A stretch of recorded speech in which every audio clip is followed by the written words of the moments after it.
It was a quiet morning at the animal shelter. Most of the dogs were barking loudly, hoping to get attention from visitors walking through the hallway. But in the very last cage, there was one dog that barely moved. His name was Rocky. Rocky wasn't young anymore.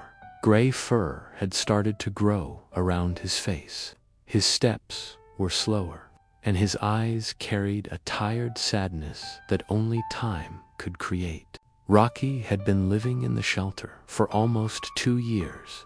At first, people used to stop by his cage. They would read his name tag. Some even pet him through the bars. But every time they adopted a dog, they chose a younger one, a smaller one, a more playful one.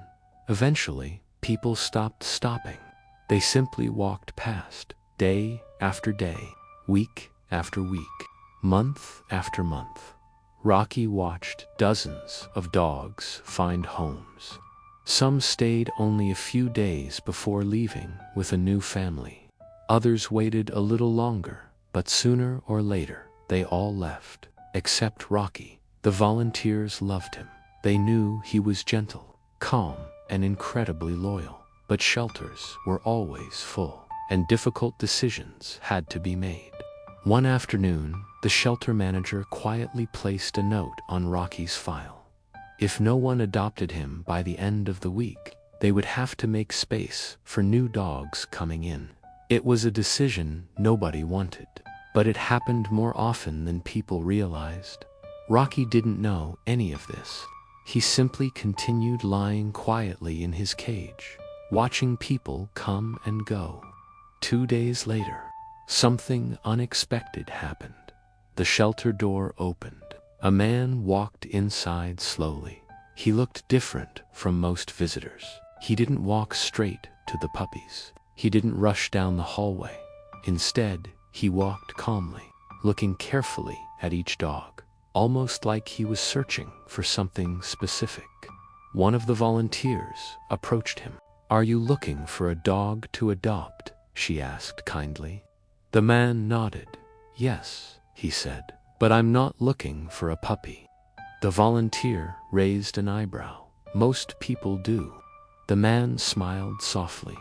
"I had a dog for 15 years, he said. "He passed away last winter." For a moment, he paused. "I think I'm ready again." They continued walking down the hallway together. Dogs barked excitedly as he passed. Some jumped against the cages, others wagged their tails wildly. But the man kept walking. Then suddenly, he stopped, right in front of the last cage. Rocky slowly lifted his head. Their eyes met. For a few seconds, the entire hallway felt quiet. The man crouched down in front of the cage. Rocky slowly stood up.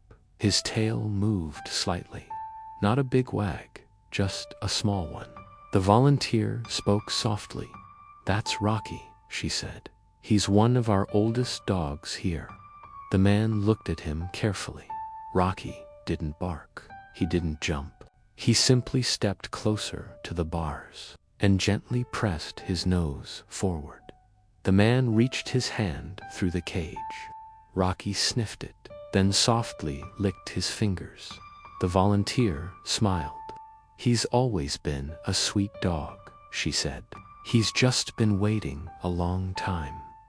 The man sat quietly for a moment. Then he asked something unexpected.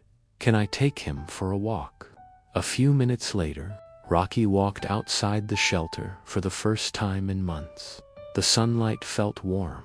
The fresh air moved through his fur. His tail wagged slowly as he walked beside the man. They didn't go far, just around the small shelter yard. But something about the moment felt important. The man finally spoke. "You remind me of my old dog," he said quietly. Rocky looked up at him, as if he understood. When they returned to the shelter entrance, the volunteer was waiting. "So?" she asked gently. The man looked down at Rocky. Rocky looked back at him. Then the man smiled. "I think he's coming home with me." The volunteer's face lit up.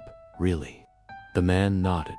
Rocky's tail began wagging faster, faster than anyone had seen in a long time. Within an hour, Rocky walked out of the shelter, not as a forgotten dog, but as someone's companion again.